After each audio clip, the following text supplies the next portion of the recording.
Welcome back to Farm Fam Custom Woodworking. My name is Matt, and today we're going to take this piece of plywood and turn it into a corner shelf for my wife. It's coming in the springtime. She loves plants. She needs a place to put them.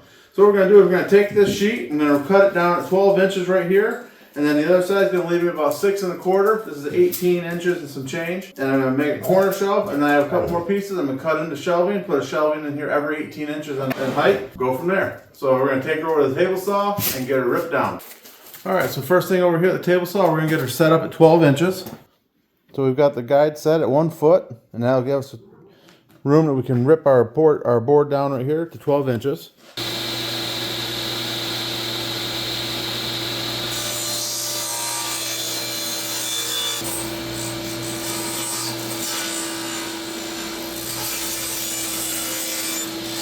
Alright, now we got 2 boards ripped down. We're going to go ahead and put pocket holes in the back side of this one. It's going to go into the corner so nobody's going to see the pocket holes. And we're going to take the pocket holes and put them on there. And this board's going to go up here like this. And it'll overlap. And we'll put them right tight together. Drill the pocket holes down from this side into it.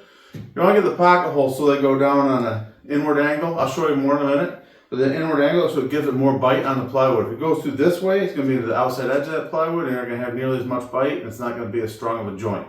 So we're going to put them in this way, and then we'll go from there. Grab my pocket hole jig, and we'll get this thing going. Alright guys, so what I'm going to do, this board is about 88 inches long. That'll fit in where I want it. So I'm going to put a pocket hole about every foot on here. I'm going to start at 1 inch. That way I'll bring it down some from the top. 13, 25.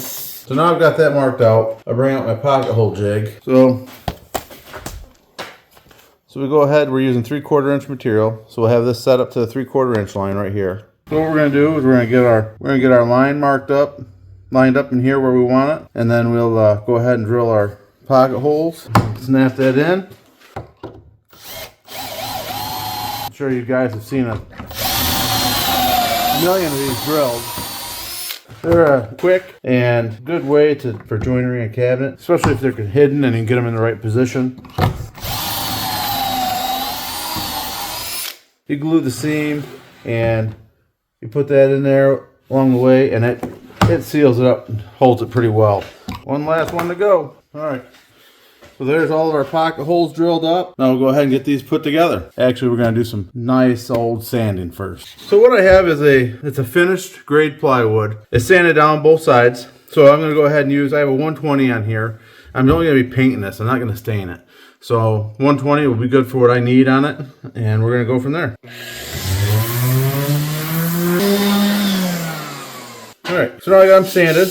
And what I'm going to do is I'm going to clamp this one down to the table, and what that'll do is it won't let it move on me, because a lot of times when you put pocket screws in, it'll shift the wood one way or another. So if I clamp this down, I can secure it there, and then I'm going to clamp the other side. When I put it on here, I'll clamp that down as well to keep it from moving. Alright, so there we go. We got a clamp on this end, and then we'll clamp her down on this end over here, and that will give me a sound surface. Got this one set up. We're going to get a little bit of glue on the back of it here, on this bottom edge.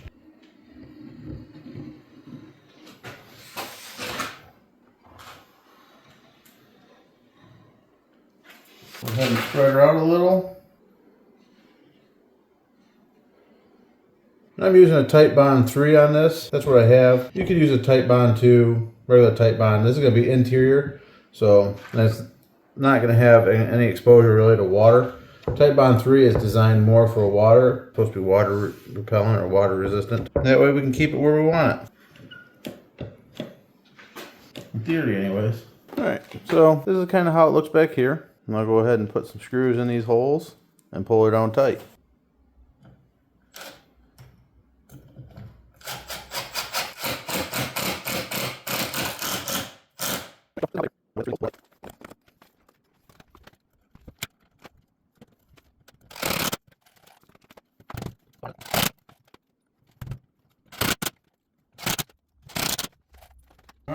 So then that's screwed in. Now I get to making a few shelves, make the bottom. I'm going to bring it up off the floor about 3 inches. Oh, we got it shelved up. Alright, so now we got our 2 pieces. We're going to go ahead and cut them down to 11 1/4 inches.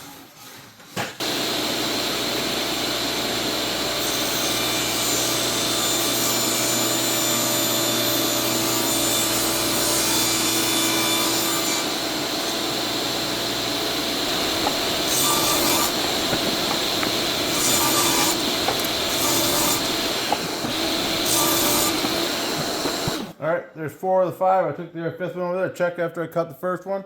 We're gonna be good to go. Now what I'm gonna do is I'm gonna put some pocket holes on the back side of here and here. That way I can put it on where I want it, pocket hole it in, and that'll be secure to go. Glue on both edges.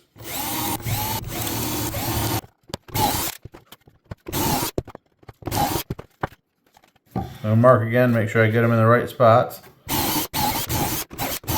Alright, so we got all the pocket holes drilled in here. We want to kind of overlap a little, but that's okay. I'll go ahead and get these sanded up and we're going to put it in. Actually, I think before I sand these all down, these are going to be on a corner. So we're going to be walking around. I'm going to take this sharp edge off here just so that it will be a little bit easier to get around. And all I'm going to do for that is I'm going to take a can of stain, put it on here, just trace it like so. I'll just take this with a bandsaw, cut her down close, and then I'll sand it and get her the rest of the way done.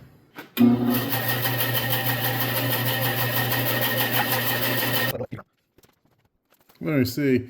We got her pretty close to the line that I wanted to get to. So I'll just take it to the sander and I'll get that down the rest of the way. And then I can just use I'll just use this as an example and I'll put it up on another one and I'll just do it over and over again.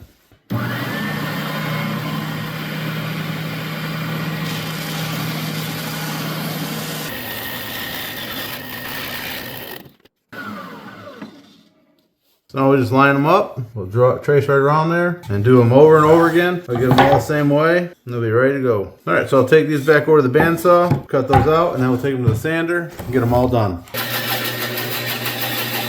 We got 4 of them like that, take them to the sander.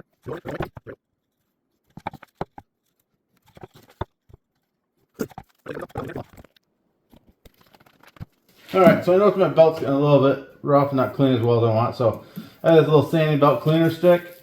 Basically all you do is open it and run the sander on it and it totally cleans it off. I've never used one. Alright, we're going to clean it up a little bit with the sanding stick cleaner. Looks like it did pretty good. Let's see how she works. Alright, they look good. Let's go start putting them together.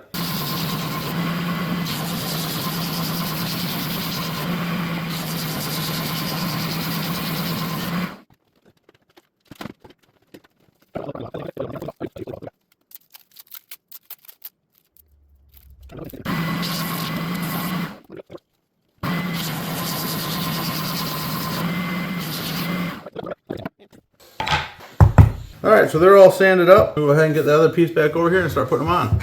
So here we go. We're going to go ahead and we'll put them on here. We're going to clamp them down. Alright, so take my speed square. I'll line it up with my line right here. And my mark right here. I line it up here. That'll give me a 90 degree to the corner or to the edge. I bring my shelf right across that way. Just the way I want it. Alright, got some blocking in place. So now I can go ahead and put glue on there and I can screw that into place.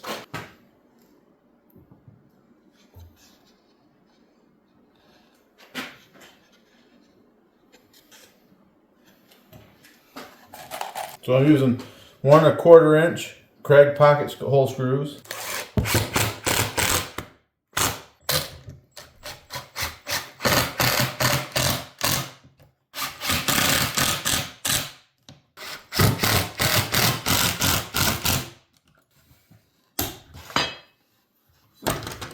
Alright, so there's one. Now I'm going to build a toe kick on here, I believe. I just got to figure out what I'm going to use. A little bit of glue.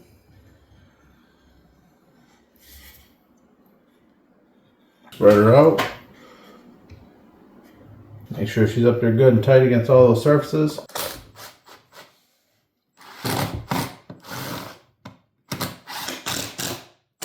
I think I'm going to turn this around so it's easier to work on. I'm going to have to bring you guys around to the back side. Got the glue on, spread her out. You know, it's kind of same process now. Do the same stuff. Rinse and repeat.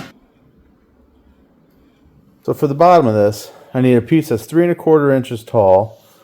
That's going to go, and it's going to run up to about here, and then I'm going to radius this so it will kind of mimic this. And I have another one here that comes across. I'll do the same thing. I'm going to radius it. I'm going to cut a few pieces on a table saw. I'll be right back. Alright guys, so what I did is I went and ripped these down on a table saw. I have it in here, and I have my line on here where I want it to go. I want it to be 1 inch back, so I had it all lined up, and then I have my radius on here, so I marked it on the top and on the bottom of this board. And then I took it over the bandsaw and I cut it up. And now I'm going to take it over. I'm going to sand this. So I have my line right here. I'm going to try and get it to be smooth and right close to that line. Alright, so that worked pretty good. Rounded it right off like I was hoping. Should match up pretty good.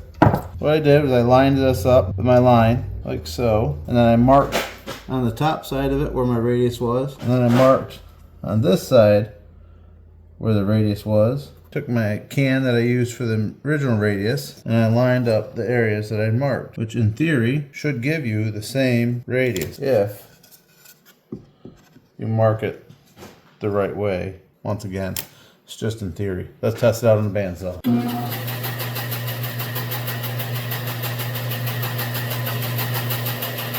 So this should be kind of a rough go at it, but that's pretty close. I'm going to take this back over to sander, clean it up. Let's take a look, see how this fits. It's pretty good there. So now I gotta trim it. Hopefully they'll fit together. Alright, so this is the bottom edge of the top board. And so what I'm going to try and do is trim this one right across here. And then that will sit in there and then the top one will sit right down on it. It might mess it up some. I don't know. We're going to find out. So hopefully that one will sit like that. This one will come in just like so. It should make the turn. Now if I can just get something that'll bend that radius, that's pretty tight. Alright, let me get some pocket holes, pocket screws put in these, and we can put these in and go from there. The pocket holes in here. So they're screws, they're done. Then spin this back in. See if we can get this thing to look halfway right. Put a little glue on here. There's that. We're going to tip this up on end. Like so.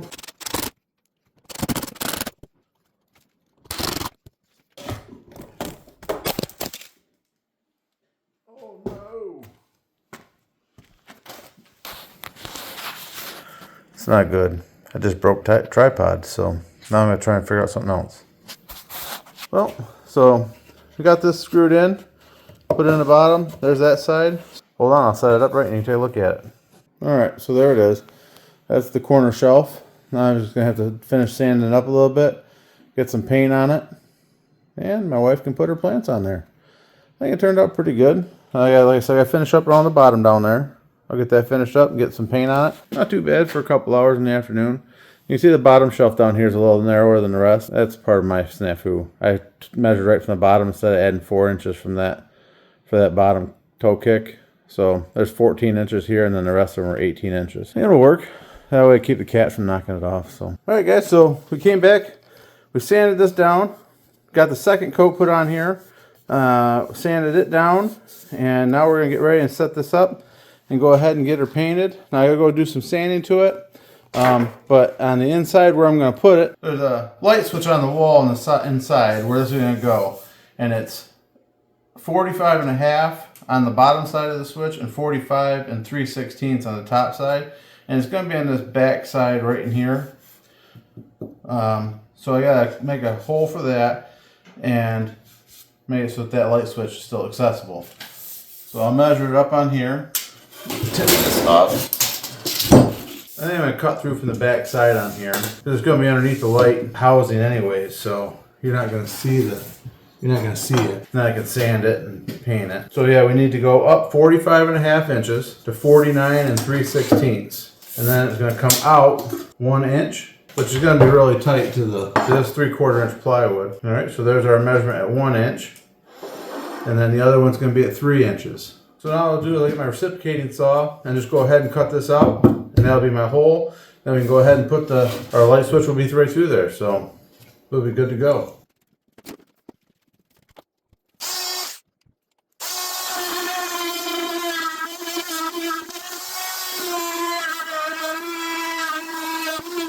Alright, good. So we got that all cut out of there. And as you can probably see from the smoke coming out of there, my blade is probably a little dull, so it might be time to get a new blade.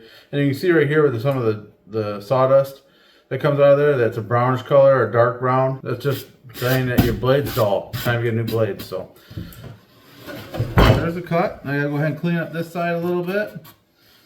And we should be good to go. I can sand her down and get her painted. And that'll put an end to this project. So alright guys, she's dried up pretty good so far. We're going to go ahead and apply our second coat.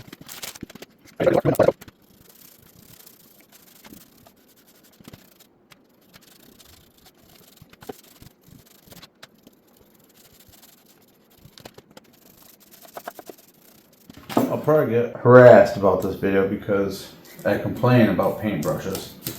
I don't like paintbrushes. I think the quality is much less doing it with a roller. So some of my coworkers know that, and they'll probably see this and say, why'd you use a paintbrush? I just thought it would work better in this application. Still might use a roller if I have to do a third coat. Probably because I don't get as good coverage with a paintbrush. So I'd have to do a third coat, but we'll see.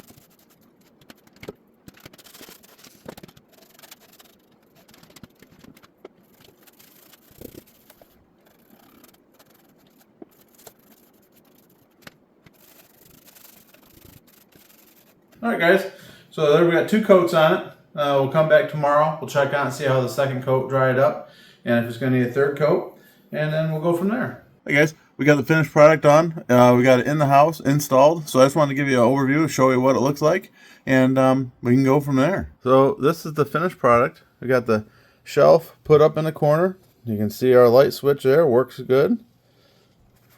Wife's already got some plants on it.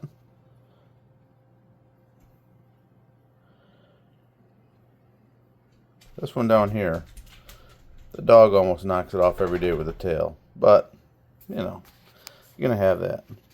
So I want to thank you guys for watching. I appreciate it. If you liked what you saw, I think, give me a subscribe, a like, and a comment down below. Let me know what else we can do next. And I'll see you on the next one. Thanks guys. Bye.